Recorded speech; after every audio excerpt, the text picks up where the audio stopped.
So firstly, welcome to our final day, day 3. I don't really want this to end, but it has to end. Everything has to end. It feels very, feels like there's a lot of possibility when we're all together, I think. So I'm going to hold that with me when I go back to my laptop in my bedroom. If you went out to the reception last night, I hope you enjoyed it. I enjoyed it. It was a beautiful place. Thank you so much again to MDPI for being a generous sponsor of the conference. Thank you for your attention and staying power. We haven't done this conference in person since 2019. I have, and I know the team have had a lot of positive feedback, and I could share some of the words, but a picture paints 1,000 words. So if we can have the photograph. So this was 6:02 p.m. yesterday evening in this air-conditioned but windowless basement room in beautiful Lisbon, where we know the sun was shining, and I just think that's incredible. So thank you so much for all of your attention and participation. It's really heartwarming to see that's how interesting you seem to be finding the sessions. Thank you to all our speakers. Okay, so, and also, once again, thanks to our tech team. I don't speak Portuguese. I don't think Ruby speaks Portuguese, but somehow it's all going brilliantly because they speak excellent English and are putting up with our last-minute curveballs. And I'm going to hand over to Sarah Bosshart now to introduce our keynote speaker. This morning, we have this keynote, then we have a panel, and then our coffee break. So over to you, Sarah. Thank you.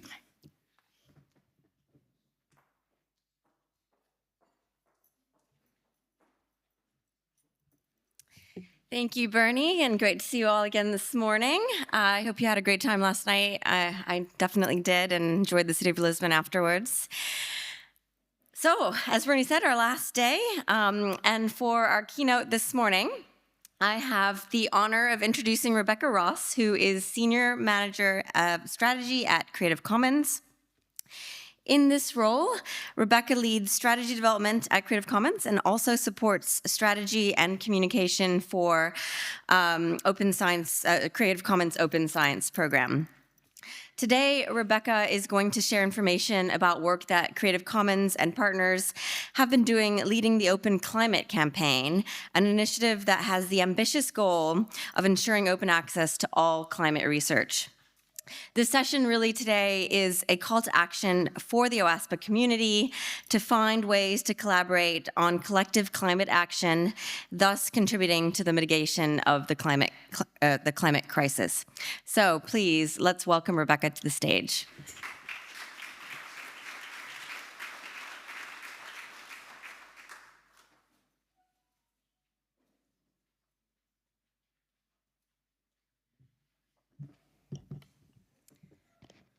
Okay, good morning, everybody. So we have made it to the final morning keynote. I'm really pleased to be here. Thank you so much to the OASPA team for having me. And a big round of applause, I think, for the conference organizers, especially Claire, Ruby, and Bernie, who have really pulled this all together for us. So thanks very much. Okay, so I am Rebecca Ross, and I work at Creative Commons. I would venture to guess that most of you in this room are aware of the work that we do at Creative Commons, but just in case, we are an international not-for-profit that stewards the open infrastructure of sharing, most importantly, the CC licenses. And in addition to our license and legal infrastructure, we also support a variety of impact areas. So open climate, open education, open science. And I don't think I'm overstating it when I say that the CC licenses are integral to open access publishing. So thanks to all of you who do use open access licenses, the CC licenses within your publishing programs. So just a little bit about me, so you can get some context in terms of where I'm coming from with this presentation. Prior to joining Creative Commons, I worked at the Canadian Knowledge Research Network, CRKN, which is Canada's national library consortia. So working directly with commercial vendors to negotiate those big deals, as well as supporting collective investments in open access content and in open infrastructure. Before that, I worked in publishing for a number of years, both at a university press as well as Canadian Science Publishing, which is a not-for-profit science journal.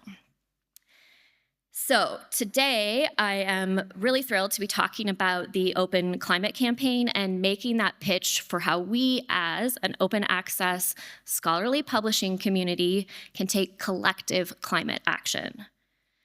But before I do all of that, I just want to talk a little bit about how I've been feeling about open access. In short, I have been feeling very tired and frankly, a little jaded. When I was working at the consortial level, I really got to the point where it felt like the open access movement had sort of been reduced to this moving numbers from one column to another on a spreadsheet. I am a little tired of the never-ending debate on business models, most of which libraries need to find new money to pay for anyway, and the so-called transformative agreements from the commercial publishers. And also, as somebody who works primarily in communication, I think we've done a pretty poor job of telling the story of open access. We have focused a lot on the nuts and bolts, and we are trying to fit this disruptive model into, approaches and systems that feel really similar to us. So a little tired, a little jaded, sometimes questioning my career decisions are all the perfect ingredients for like a really inspirational keynote talk at 9 o'clock in the morning. But just when I needed it, in comes the Open Climate Campaign. Let's see if this works. So a group of open access experts and advocates led by Melissa Hagerman, Francis Pinter, Peter Suber, and many others who are in this room had conceived of this project with the ambitious goal of seeing all climate research available as open access. Then colleagues at Creative Commons, Eiffel, and Spark turned this strategy into a funded initiative we called the Open Climate Campaign.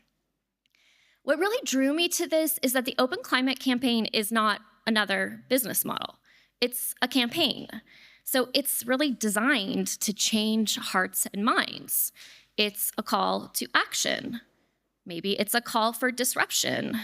But for me, it provides that much needed link between open access and the origins of this movement: activism, social justice, values, principles.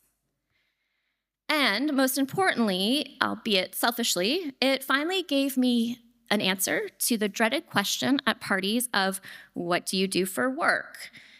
For many years, I tried to give the brief headlines of scholarly communications while I watched people's eyes glaze over, and I wish I had just said that I was a dentist.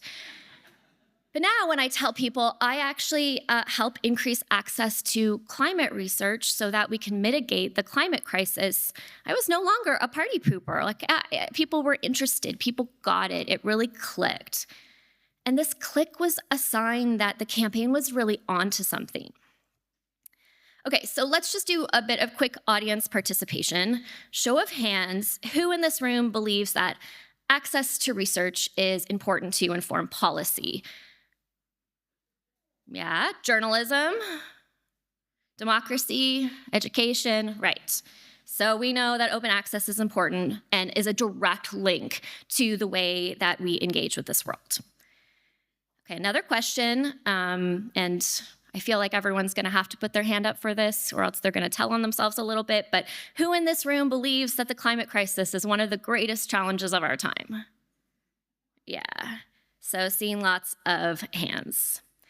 And thinking about the linkages between democracy, climate, and open access, Did you know that this year, 2024, is being called the year of elections? There are going to be or have been over 100 elections in countries worldwide, which means over half of the global population will be casting a vote this year. And I don't know about you, but I would really like those people to have access to the information so that they can make informed voting decisions, especially when it comes to climate change. So we know open access is important. We know the climate crisis is one of the great challenges of our time. We know half the world's population is casting a vote this year. So riddle me this, why is it that 50% of climate research is still locked behind paywalls? And of the 50% that is open, only about 40% of those papers were made available by the publisher. Why is it that this research that is arguably about the greatest existential crisis of our time is not more readily available to teachers, journalists, policymakers, environmental organizations, those most affected by the climate crisis, and regional citizen scientists? These questions are obviously rhetorical, and I know the answer. It's because of open access business models, both past and present, that have been largely driven by commercial interests. Or to be more specific, it's because we've allowed ourselves to be solely focused on business models. We've allowed the open access movement to be co-opted by the commercial interests of shareholders. And that just makes me very tired. So, what can we do about this today? We have the research. We have the tools to make this content openly available. What collective action can we take as a community of open access publishers to contribute to mitigating the climate crisis? Because foundational to the Open Climate Campaign, we believe that open access is a necessary condition to solving the climate crisis. It's a prerequisite, if you will. Without global climate solutions built on open and transparent research and data, we risk running out of time. So put in other words, making research available openly contributes to the public good. So just another quick round of audience participation, show of hands. Whose organization, company, institution has public commitments to meet the SDGs, the Sustainable Development Goals? What about any sort of public commitment to climate action on behalf of your organization? Yeah, several. And for those that don't, are you looking for ways to make a contribution to the Sustainable Development Goals or climate action? Yeah. Well, I have good news for you on this, because open access is actually a tool to meet the SDGs and contribute to your climate commitments. Okay, so stay with me here. What if we all agree that some subject matters and topics are simply too important to our planet and shared humanity to consider them from the limited vantage point of a business model? What if we are currently experiencing a crisis so monumental that we must act now and cannot wait for the scholarly communication system to shift the way money is distributed? What if the climate can't wait for our business models to be sorted out? Through the Open Climate Campaign, we believe that all of these what ifs actually are the reality of our current situation, which is daunting to say the least. But I am personally ready to be energized and to be motivated. And I really believe in the possibility of change through collective action. And I believe in the people in this room, all of you who have taken time out of your days away from your family to discuss open access. So let's make a plan. And we don't need to start from scratch, because Peter Stuber had already thought of a plan in 2004, obviously. In his paper, Unbinding Knowledge, a proposal for providing open access to past research articles, starting with the most important. So the goal of this idea of unbinding is to accelerate research by making previously published articles on a subject of urgent need open access. The process looks something like this, what you see on your screen. A facilitator, so like an authoritative scholar or organization, compiles a bibliography of the most important previously published research articles on a subject of urgent public interest. A hardworking soul, he calls it, asks the journals who published that content to provide them open access retrospectively. The facilitator then thanks the journals. Participating journals then know they've helped a good cause because they believe that good science is effective, communicating science is important, and that not everyone who can make use of research has access to it. Participating journals and publishers then generate goodwill. They become more visible as journals who publish these landmark articles. They also become visible as journals willing to share knowledge and accelerate research on a matter of public importance. In 2004, Peter Suber had sort of imagined this approach to be applied to health research. And actually, we saw this collective action come to fruition with the COVID-19 research. And I don't even want to think about where we'd be today had that research and discovery been delayed due to a lack of access in the early days of the pandemic. So obviously, the steps that are laid out here do lack nuance.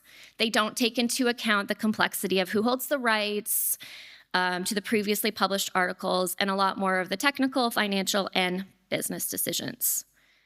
But remember, this is not another business model. This is within the framework of a campaign. Think of this like a pledge, a commitment to a cause, an act that contributes to the public good that we will all benefit from. And play along here, if you will. Would it really be that difficult?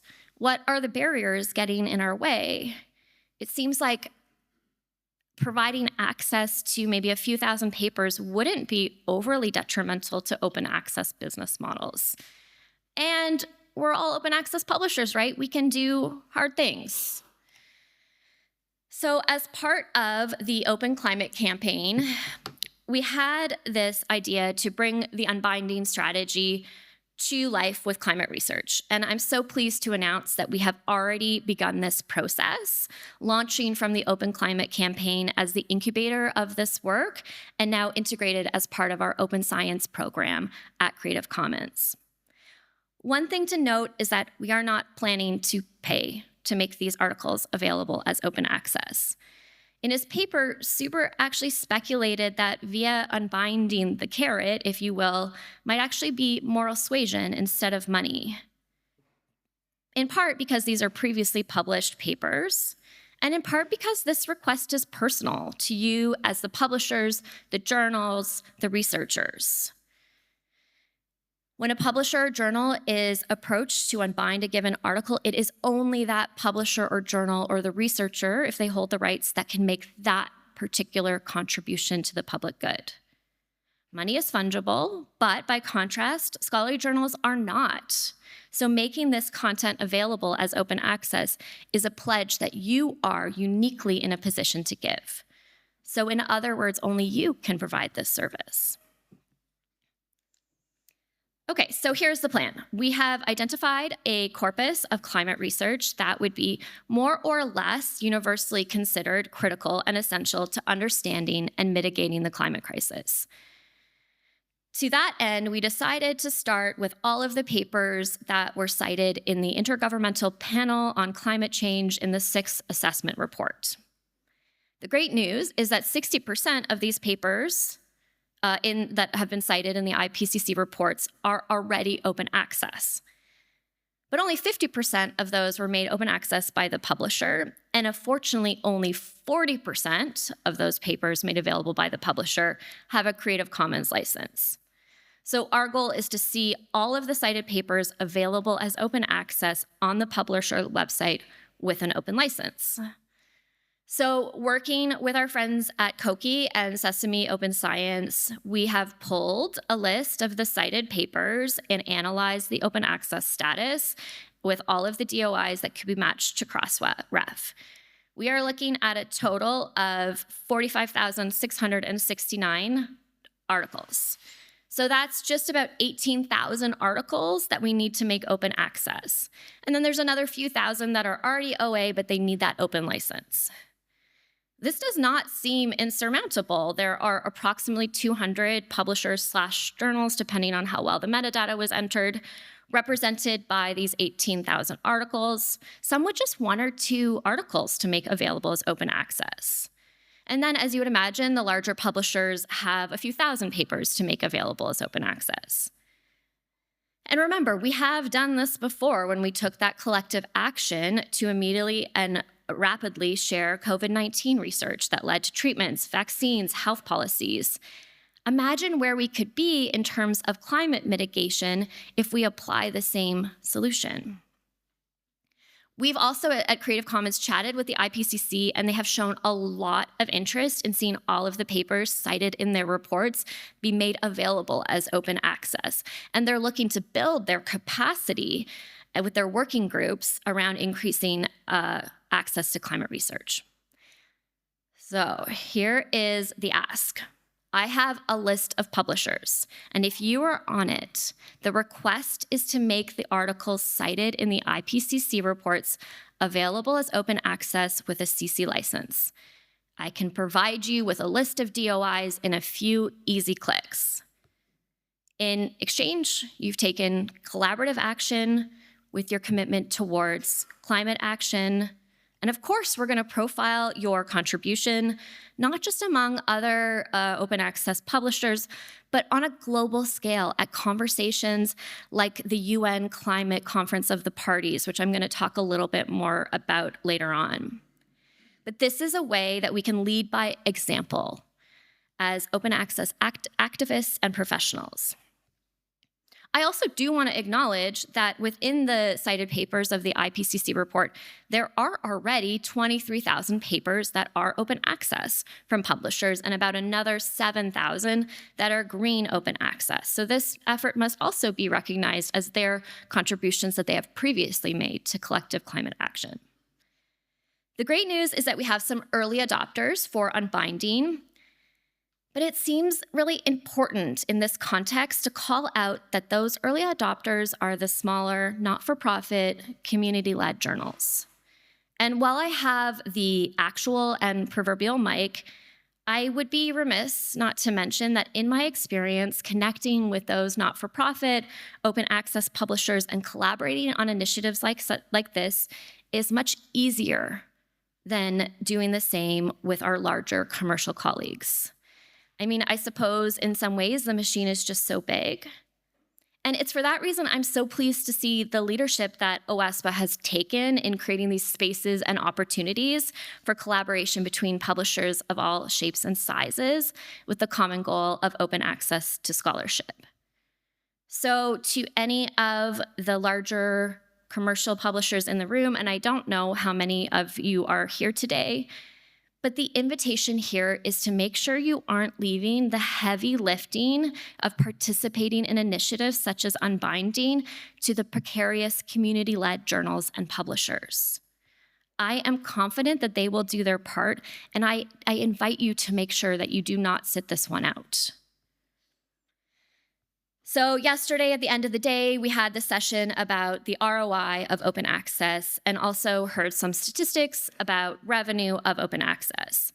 I truly believe that the greatest ROI we can have from OA is based in equity of access, climate justice, and solving the great challenges of our times for the betterment of humanity, biodiversity, and our planet. So, of course, Unbinding is just one part of the many ways that the open access scholarly publishing community can take collective action.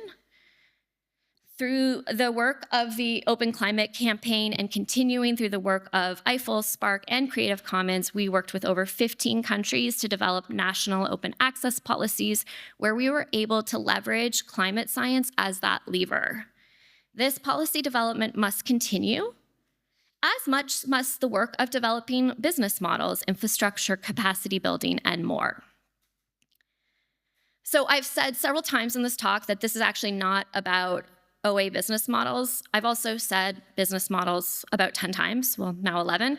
And I am going to personally reprogram my own language so that when I want to say business models, that's 12, instead I say what I mean, which is profit and revenue models versus models of investment, models that enable equity, models of collective action. The words we use matter, and they create the world that we want to see. So with my remaining time, I'd just like to take some time to brainstorm with all of you about how we can also take a leadership role on the global stage when it comes to climate action. As experts in the dissemination of open scholarship, open infrastructure, open data, standards, interoperability, and more, the open access publishing community has so much to offer other sectors, and I'd like to share an example to you for inspiration. So earlier this year, the WikiGreens community, which is a grassroots organization based in Ghana, reached out to Creative Commons and the Open Knowledge Foundation to form a coalition of organizations committed to bringing open practices and principles to the UN Climate Change Conference of the Parties. The upcoming meeting is happening in November this year in Baku in Azerbaijan. And the goal of this coalition, it's really multifaceted, but it's things like advocating for all of the reporting that COP calls on to be openly licensed, bringing transparency to and building capacity for those attending COP, ensuring open is the default to all climate publications, improved open admissions reporting, increased access to reliable climate data, and bringing new voices into the conversation, particularly individuals from the global majority. Open principles and practices are tools for collective climate action. We have the opportunity to bring our values and also what we've learned about open access to international forums like COP, recognizing that open is a prerequisite to mitigating the climate crisis and solving the world's great challenges. So let's help each other feel more energized and connected about our work. I would very much love to be able to issue a press release at COP that profiles the increased numbers of open access papers cited in the IPCC reports. I would also like to come back to OASPA next year and celebrate that all of the papers in the IPCC report are now open access. And in between, I'd really like us to think about the ways that we can take collective action and the role that we can play leading up to the next COP, COP30, which will be in Brazil. It is really time to bring open to the mainstream and use open as a tool for the betterment of humanity. In closing, I do really want to thank the members of the Open Climate Campaign Steering Committee who really committed to working at that intersection of open access and the climate crisis. You're all responsible for me not throwing in the towel and becoming a dentist. I also want to say that currently, the Unbinding Initiative only has funding until the end of this year, and we're actively seeking funding to expand beyond that and really welcome any suggestions you may have. So I'd like to leave you with the following. Are you willing to take the leap and contribute to making the cited papers in the IPCC report open access as an act of collective climate action? How can the open access community better contribute to using open to mitigate the climate crisis? What other collective action can we take to increase our sector's contribution to climate action? And where are there opportunities for other discipline-specific OA strategies? And lastly, this is something we can actually do now. In this time of eco-anxiety, increasing the numbers of climate articles that are open access is something that we know how to do and can do. This is work that must be done. So if not us, who? And if not now, when? So again, looking forward to next year, I would love to be celebrating with all of you because we have collectively made all of those papers cited in the IPCC report open access, and we have found other ways to collaborate on collective climate action. Thank you.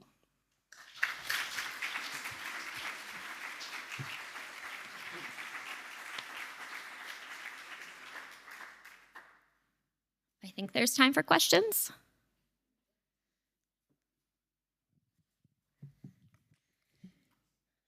Thank you so much for that. That was really wonderful and inspiring.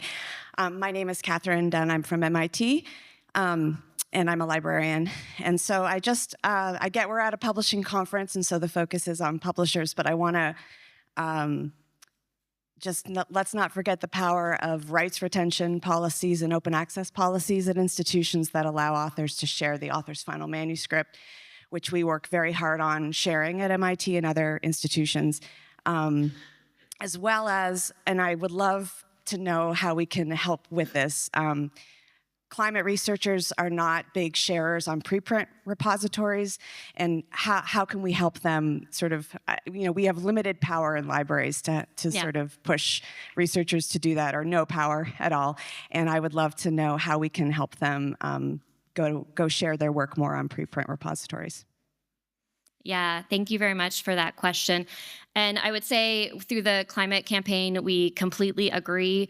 We actually have a sister project to this. So the strategy was sort of to try one approach directly with publishers and then the other approach with researchers. So we have a project called the Paper Pledge for the Planet.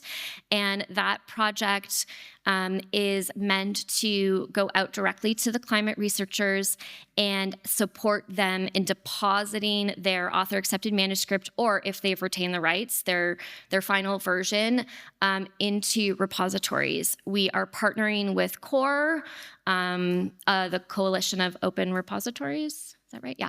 And they will also be working with national and institutional repositories. So if you are at an institution and you'd like to work with us on that, it's a way that Creative Commons can support these institutions by saying, like sending out the email saying Creative Commons wants to help you here. We can help you with licensing. We can help make sure that you're depositing the right version.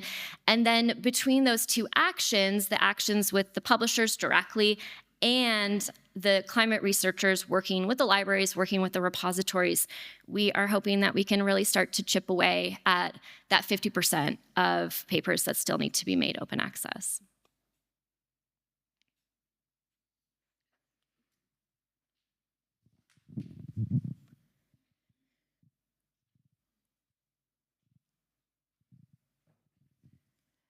Thank you. Thank you for a great, inspired presentation. My name is Mariana Garcia, University of Rochester. I'm also a librarian. And I'm going to go farther, like my colleague says, researchers, publishers. Well, libraries, we have arrangements with publishers. And University of Rochester is part of an agreement with Elsevier where they open past papers published by our authors. So publishers, we might love that candy. If you give us to libraries as part of our renewal, you said, oh, I will open your climate change papers by your affiliated authors. I think libraries would love something like that. And for you, it might not be a huge effort. And perhaps even libraries can think, oh, can I ask this on my next conversation with a publisher or my next negotiation? Could you open these papers for me? For example, I would like to receive the list of University of Rochester papers that you need to open to start working on them, and working with the publishers. Perhaps we can come to an arrangement around that. I love to hear that. And I think similarly, we had imagined that at one point, when libraries are negotiating with publishers, they could make this ask, whether it's, one by one or whether it's at the consortial level, to say like, okay, yeah, maybe we'll renew our subscription, but you have to make sure that these climate papers are available as open access. So that would be such an amazing and powerful next step with this. So yeah, I really appreciate that comment.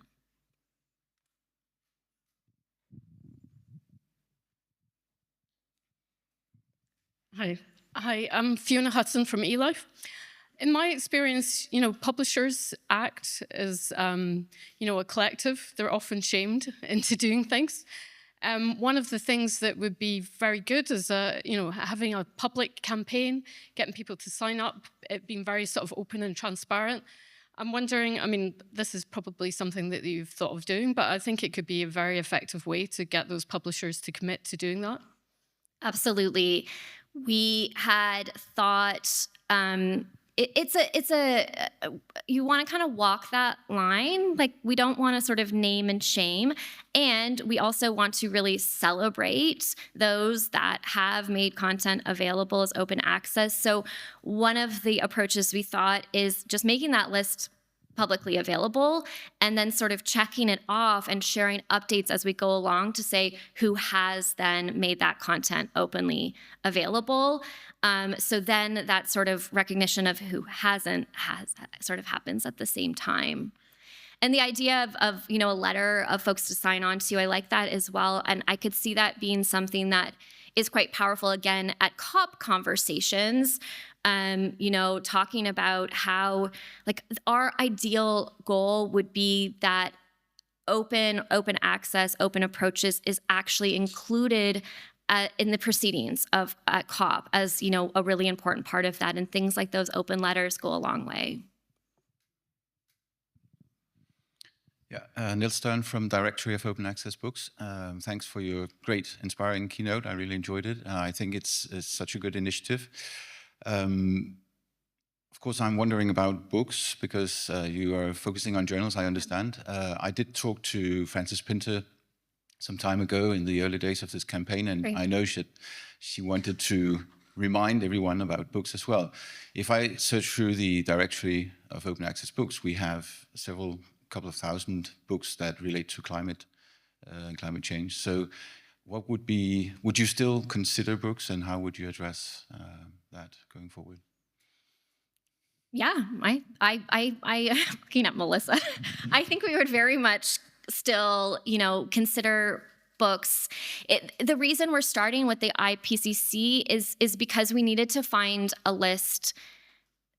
It is biased in its own way, but we needed to find a list that would seemingly be the most representative of the journals. So I could see naturally moving beyond that list, both in terms of articles, but then also, like you said, other research outputs, books, et cetera. So yeah, absolutely, that is the makeup of what is included in what isn't available openly. And so I think the model is somewhat the same. We ran a bibliometric analysis for the journal articles, so kind of running some kind of analysis, seeing what is available openly and not openly, and then doing that pitch. So yes. Tell Frances, yes. Hi, thank you so much for your work and your talk. I'm Kate McCready from the Big Ten Academic Alliance, and I have kind of some practical questions. I'm wondering about, how do you counsel people on Creative Commons licenses, and are you shooting for something specific within that? And then also, are you compiling a repository of all these materials, and that would kind of showcase what is open, what isn't open, and help make a central place? Yeah. So kind of practical, how is this being applied practically? Yeah. Yes, I am not a practical girl, but we have answers to these questions. In terms of which CC licenses to apply, when we are talking to the publishers, we are asking for CC BY ideally. If they have a different kind of CC license, that's okay. So I don't want to be so strict on the CC licenses so that it prevents access, because I think in the context of something like climate, access is more important than the type of license. But there are a lot of those papers that are open access, but they have no license. And so that is a problem. That's where we'd really like to see the publishers make sure that they're adding some kind of open license. On the other side, when we're talking about supporting the researchers, we have a relationship with Share Your Paper, which you can drop in the DOIs. Anyone can do it. You can go on our website and do it. And it actually says, it runs through automatically all of the journal agreements and will say, this is the version that you can deposit, and this is the license that can be applied to it. So it does that automatically, and that's the tool we're using for that paper pledge project. So we are making sure that these are papers that are climate papers. Either the authors have retained their rights, or we can help them know which license to put in through that Share Your Paper. One of the things I think is really important to mention is we would love to find a way to think about some kind of collective repository to really like one-stop shop for some of this. Obviously, papers that are deposited into repositories, like they're not as easy to find. You know, doing that sort of collective repository work would be extremely powerful. We will need funding to do that. We would be quite excited to do that. So I don't know if there's any funders in the room, but it would be cool. So yeah, we've thought about that as well. For now, we have a small Zenodo repository. We're also saying to folks, and I think for the librarians in the room, this is important.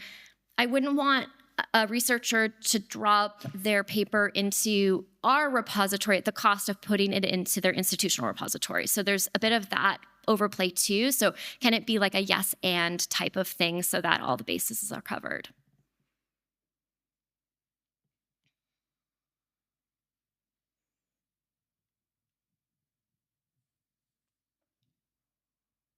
Okay, any other questions?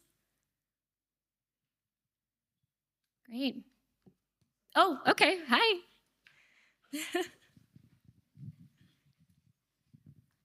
Hi, this is a really exciting initiative. You talked about, going into different subject areas. Have you been having conversations about that? Melissa, do you want to take that one? Or is it too early? I would say that yeah, go ahead. Thank you. This idea did come out of one that we've had at looking at how we can develop OA in other critical fields as well. So I've been writing a paper on that, and that will come out in the next few weeks. But we do see it as a way, working with a campaign to try to raise awareness of open access in these critical fields, with the Open Climate Campaign being the first project to follow this model. So thank you. That was the last one. Okay, we're done. Thank you very much, everyone, for your support and attention. Thanks.